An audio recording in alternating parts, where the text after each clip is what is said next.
আজকে আমার মাম্মি একটা সিম্পল রেসিপি কাঁচা পাকা আমের জুস বানিয়েছে। এই আমটা কাঁচা ছিল, পেকে গেছে।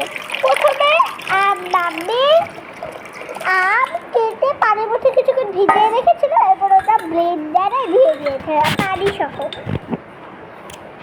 এরপর চিনি দিয়েছে, চিনি 2 চামচ দিয়েছে, 2 চা চামচ। এবার একটুখানি বিট লবণ দিয়েছে। এরপর উপর থেকে সবার লাস্টে ধনিয়া পাতা দিয়েছে। এবার মাম্মি এটাকে আরেকটুখানি চিনি দিয়ে ব্লেন্ড করবে। ব্লেন্ড করে আবার বাপির জন্য একটা গ্লাসে ঢেলেছে। প্রথমে এটা বাপি টেস্ট করেছিল, এরপর আমরা সবাই টেস্ট করেছি।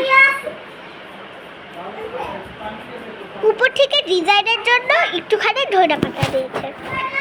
শেষ আমের জুস বানানো। এই জুসটি অনেক বেশি মজা হয়েছিল। আপনারা অবশ্যই এটা ট্রাই করবেন। অবভিয়াসলি আপনারা এটা এখানে এই ভিডিওটাতে লাইক করবেন এবং সাবস্ক্রাইব করবেন। ফিয়ামানিল্লাহ। এরপর এটা আমার মাম্মি টেস্ট করেছিল।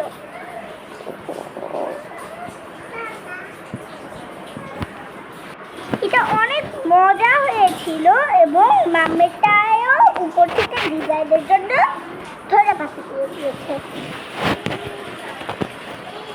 এবং মাম্মি খাওয়ার সময় আমার বড়মুড়ি এবং আমাকে দিয়েছিল। ফিয়ামানিল্লাহ।